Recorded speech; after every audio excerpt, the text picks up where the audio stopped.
बीमारियां पहले कदीम ज़माने में भी हुआ करती थी, मगर उस वक्त साइंस ने इतनी तरक्की नहीं की थी। लिहाजा उन बीमारियों का जो इलाज था वो या तो कुदरती तौर पर होता था और देसी तरीकों से किया जाता था।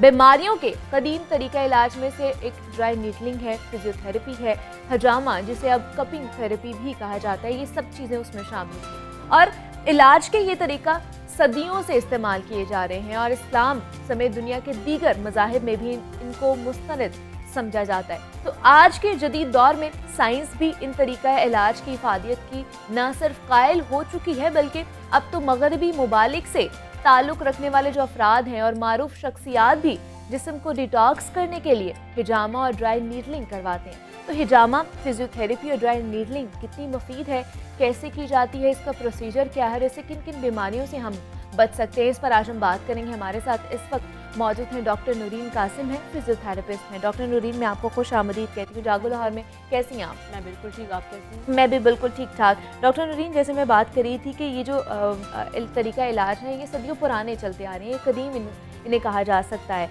तो सबसे पहले स्टार्ट कर लेते हैं ड्राई नीडलिंग के हवाले से, जिसका रुझान बहुत ज़्यादा बढ़ता जा रहा है। तो हमें बताइए इसके बारे में डिटेल में कि ये क्या होती है, इसका तरीका इलाज क्या है? जो ड्राई नीडलिंग है बेसिक ये है चाइनीज़ ट्रीटमेंट है। अच्छा। इसके चाइनीज़ मेडिसिन के नाम से इसको मशहूर है। हिजामा भी इसी में आता है। ओके। ड्राई नीडलिंग एक ऐसा तरीक़ाकार है जिसमें आप जो है वो एक नीडल है आपके मसल के अंदर इंसर्ट करते हैं। ठीक है। इसका मैकेनिज्म ये होता है कि आपको कोई पुराना दर्द है जिसकी वजह से आपके मसल है उसके जो फाइबर्स होते हैं वो शॉर्ट हो जाते हैं। ओके। जिसकी वजह से आपकी मसल की लेंथ छोटी हो जाती है और जब भी आप कोई मूवमेंट करते हो उसमें पेन आती है, आपको स्वेलिंग आना शुरू हो जाती है। और ऐसी जब कंडीशन आ जाती है तो मेडिसिन इफेक्ट नहीं करती, तो उसमें हम ड्राई नीडल का इस्तेमाल करते हैं।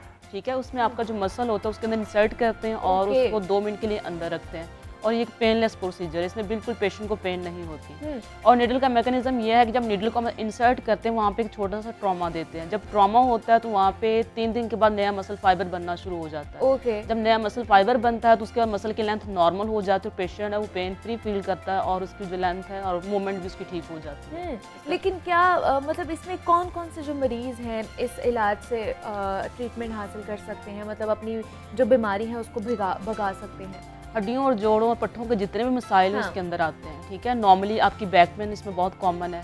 उसमें क्या होता है कि आपका कोई डिस्क बल्ज हो गया या कोई शैटिका हो गया तो वहाँ के जो मसल्स में अकड़ाव में आ जाते हैं, क्योंकि वहाँ पे एक ब्लड फ्लो है नॉर्मल मिकदार में आ रहा होता है बीमारी से पहले, उसकी कमी हो जाती है जिसकी वजह से वहाँ का मसल है वो शॉर्ट हो जाता है और उसका मसल फाइबर है वो भी उसकी लेंथनिंग वो कम हो जाती है। तो जब हम नीडल इंसर्ट करते हैं तो उसमें जो है वो आपका एक नया मसल वो फाइबर बनता है, उसके बाद वो आप पेन फ्री हो जाते हैं। ऐसी नेक पेन भी बहुत ज़्यादा मुफीद है। आपके वहाँ पे ट्रिगर पॉइंट्स बन जाते हैं जिसको हम आम जुबान में कह लें कि एक छोटी छोटी जो है वो एक नोड्यूल्स बन जाते हैं और वो स्लिपरी होते हैं। सम टाइम पेशेंट कहता है कि मेरे हाथ के नीचे कोई चीज़ स्लिप हो रही है, वो आपका ट्रिगर पॉइंट होता है, वो आपकी पेन रेफर करती है बॉडी के किसी पार्ट में भी। तो जब निडल इंसर्ट करते हैं इंस्टेंट इसका रिलीफ है, उसके बाद पेशेंट बिल्कुल पेन फ्री होता है। और इसके बाद मतलब जो मरीज़ है वो मुस्तकिल तौर पर अपने जितनी भी दर्दें हैं, जितने भी मसाइल हैं उनसे छुटकारा हासिल कर बिल्कुल, सकता लेकिन इसमें पेशेंट को भी ख्याल रखना होता है कि अपना पोस्चर ठीक रखे। ठीक है। जो कॉजेज हो रहे हैं उसको प्रॉब्लम क्रिएट करने में वो उसको चाहिए उनसे अवॉइड करें। जैसे आपका पोस्चर ख़राब है, ठीक है, आपकी कोई मोबाइल का बहुत ज़्यादा इस्तेमाल है, लैपटॉप का बहुत ज़्यादा इस्तेमाल है, तो आपकी नेक ऑटोमेटिकली स्टिफनेस में जाएगी। अगर आपने ट्रीटमेंट करवा लिया तो उसके बाद आपको रेगुलर एक्सरसाइजेस करनी चाहिए, अपनी डाइट अच्छी रखे, पोस्चर अच्छा रखे, तो प्रॉब्लम नहीं होगी। तो प्रॉब्लम नहीं होगी यहाँ पे, ये इस तक आपको नौबत ही नहीं आएगी कि जाके आप ये ट्रीटमेंट करवाएं। बिल्कुल। और ये ट्रीटमेंट कितनी देर का होता है? ये ट्रीटमेंट आपके डिपेंड करता है प्रॉब्लम पे और सिवियरिटी पे। नॉर्मली इसके 3 सेशंस होते हैं अल्टरनेट डेज पे। ठीक है। एक दिन का गैप देते हैं और इसमें जो पेशेंट बिल्कुल फुली रिकवर कर जाता है। आपके हड्डियों जोड़ों के जितने भी मसाइल हैं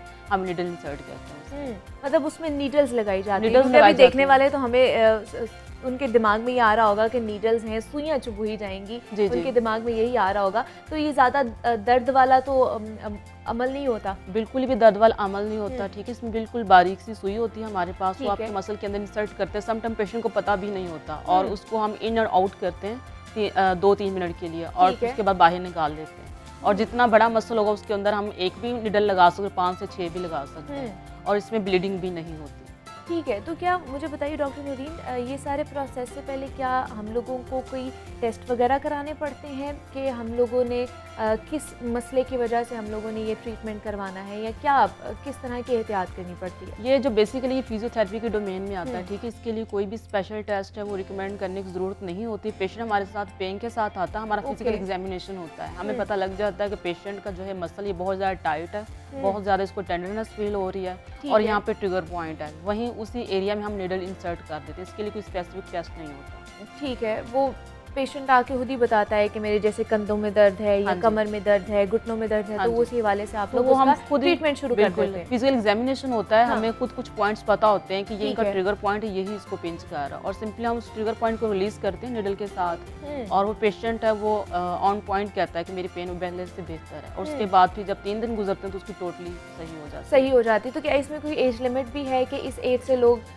आ सकते हैं ये करवाने? इसकी कोई एज लिमिट नहीं है, ठीक है। नॉर्मली बच्चों में ऐसे इश्यूज होते नहीं है खास तौर पे, ठीक है। जैसे आप 30 क्रॉस करते हैं उसके बाद आपको ऐसे इश्यूज आते हैं, इसमें ऐसी कोई भी एज लिमिट नहीं है, और इसका ना ही कोई इतना नुकसान है, क्योंकि इसमें ना तो हम मेडिसिन इंसर्ट कर रहे हैं, सिंपली एक निडल होती है जो भी एक पेनलेस है और सेफ भी है।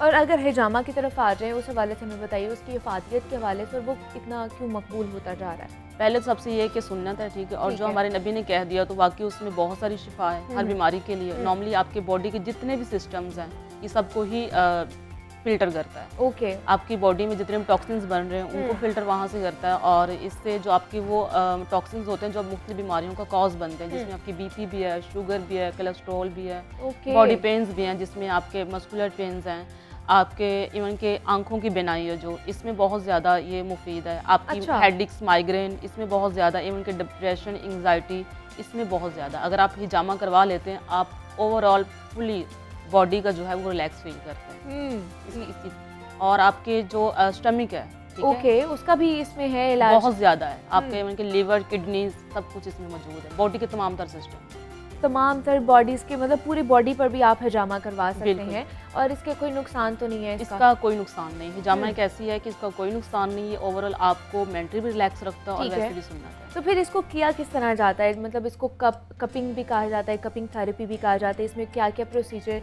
किया जाता है?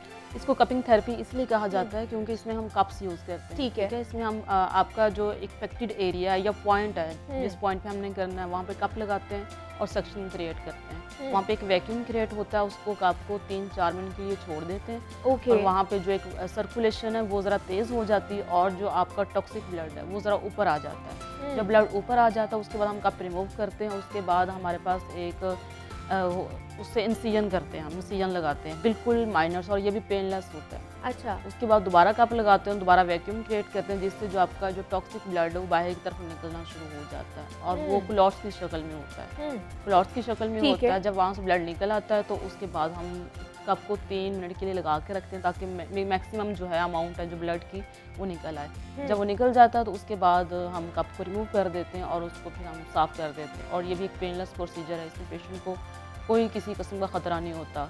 पेशेंट से हम पूछते भी रहते हैं साथ साथ कोई प्रॉब्लम तो नहीं हो रही। नॉर्मली पेशेंट जिनका एज भी बहुत कम होता है तो वो उनका बीपी ड्रॉप हो जाता है, तो पहले उनकी कुछ कंडीशंस पूछ लेते हैं, आपको बीपी का इशू तो नहीं है, या को आपका एज भी वगैरह कम नहीं। कुछ पेशेंट हमें जो खुद लग रहा होता है कि ये नहीं है, तो उसका पहले हम जो है वो कुछ टेस्ट करवा लेते हैं। ओके।